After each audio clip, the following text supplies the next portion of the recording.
Okay, now we're coming to the good of the cause for the public. The Board of Education recognizes the value of public comment on educational issues and the importance of providing an opportunity to the public to express themselves on school-related matters of concern to the residents of East Brunswick. To allow for a fair and orderly public comment period, and in accordance with board bylaws, the individual comments are limited to 5 minutes. Members of the public are reminded that this is a public televised meeting of the Board of Education, and to protect the privacy of all students and staff, concerns regarding individual students and staff members should generally be addressed by first meeting with the appropriate administrative staff. Is there anybody wishing to address the board? Please come up to the microphone and state your name and address for the record. Thank you very much. Good evening. My name's Terry Salovich, and I'm from the Math Department at East Brunswick High School. I'm Cheryl Canonico. I'm a resident at 80 Central Avenue, and I'm also a staff member in the Math Department. Good evening, everyone. We stand here before you tonight to express some of our concerns regarding a decision that was made a few weeks ago with regards to the summer assignments. This year for me marked my 14th year working at East Brunswick Public Schools. For each of those 14 years, I have heard many administrators commend how smooth the first day of school in September looks like to anybody who walks through our buildings. Even Dr. Valesky commented on this at the last Board of Ed meeting. Any observer would never know that it was the first day of school when they walk in.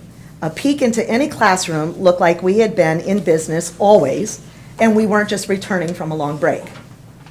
That type of commitment from us as teachers to our students comes with many hours of preparation and teamwork.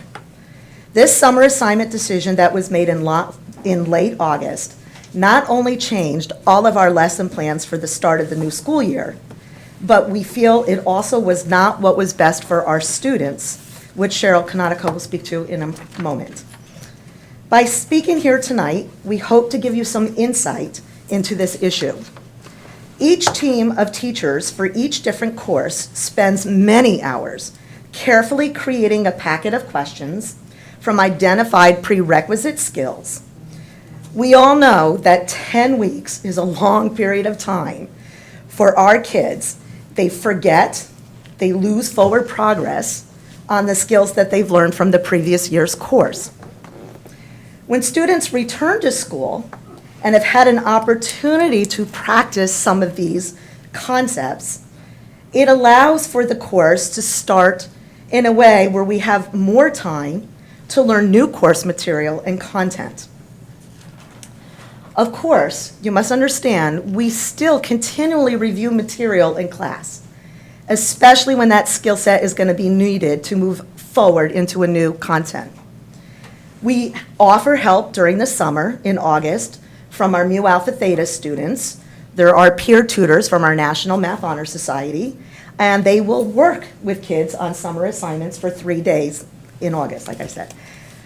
We even spend the first couple of days in class answering students' questions from those assignments. Unfortunately, we feel part of the message that was received this summer by our students and our parents was that the summer assignment was not important. It appears that it was a one-size-fits-all decision, and we're concerned that there wasn't any collaborative input from the members involved that create the curriculum difficulties in our courses. Ms. Canonico is now going to give you some insight as to how it impacted some of our courses. So I'd like to speak to you from the perspective of AP Math courses. I teach Calc AB, and I've spoken with the teachers from who teach Calc BC and the AP Statistics class.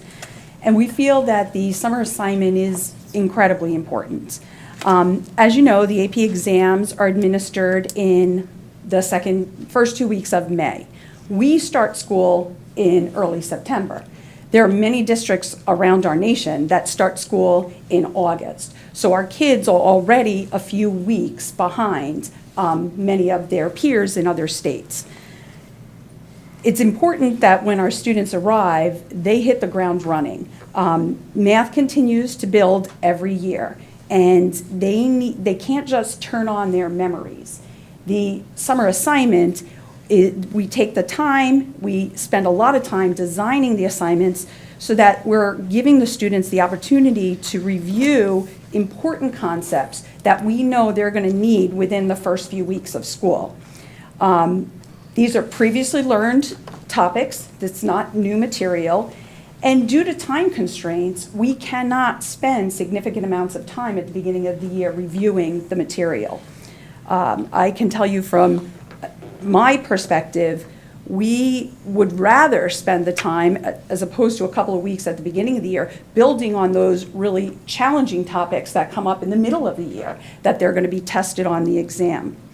We believe it's not unreasonable for a student in this level of course to spend time at the end of the summer ensuring they're ready for the year ahead, much like our athletes who participate in fall sports start practicing during the summertime as well.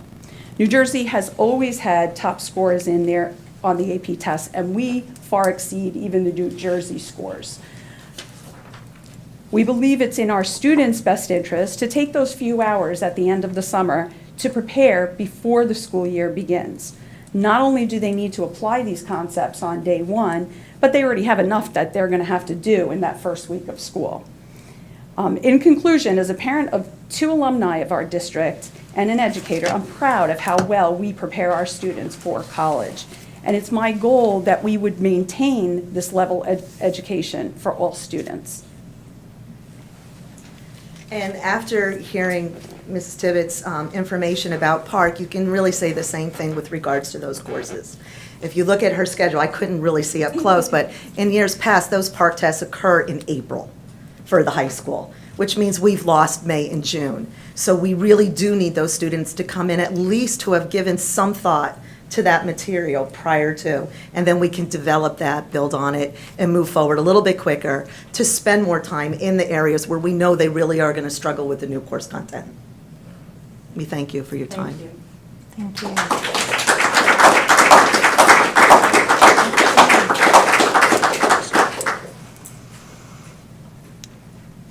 Is there anybody else? Yes, ma'am. Mine's not prepared and beautiful. My name's Elizabeth Soder. I teach at the high school, so this is my 12th year in B Hall. And I just wanted to thank you in advance for the air conditioning. Oh my gosh, we're so excited to think about this. September hurts, watching my kids doing their common assessments, writing essays, and just sweating and exhausted and tired. And you know, they're also teenagers, so they've been sleeping till noon in the summer, so it's hard all around. But I'd also like to thank you in advance for making sure that the BTUs consider not only the square footage of the room, but also the up to 35 people that could be in there with those teenagers, their teachers, and potentially instructional aides as well. In addition to teaching at the high school, my husband and I moved to East Brunswick about a year ago, and I have 2 kids at Frost. So you took the words right out of my mouth. I wanted to thank the staff as well. My little girl's in 1st grade, and her class has been meeting in the multipurpose room. And you know, like a lot of kids and grown-ups, she gets a little anxious with the start of the school year, and she just had no worries about that at all. And when they moved to Hammersholt for their surprise field trip, we're having I thought about the teachers who must have heard the announcement come over the PA. We're having a surprise field trip to watch a movie in the Hammersholt Auditorium. I didn't worry about them for a second. I knew those teachers were going to take care of her and make sure that she wasn't afraid. And I know that the pickup was a little confusing and everything else, but I'm grateful for the implementation of the sign-out process, et cetera, so that I could feel secure that my kids were going to come home with me and only me, even though it was an unusual day, which is always a crazy day, the first day of school. So thank you and hello, and about Frost and the high school. That's all. Thank you. Thank you. Yeah. I just want to comment about the relocation to Hammersholt. I encountered at least one student from Frost. He may have been a 5th grader, but he liked Hammersholt so much, he didn't want to go back to Frost. I like the way you put that, the surprise field trip to Hammersholt. Guess what, kids? She said, we had a surprise surprise field trip today. Oh my God. These amazing teachers. They're the Yeah. resilient ones, the Yeah. kids, right? Thank you, thank you. Anybody else wishing to address the public? The board? The public wants to address the board. That's what I meant. Seeing none, I'll close the public portion.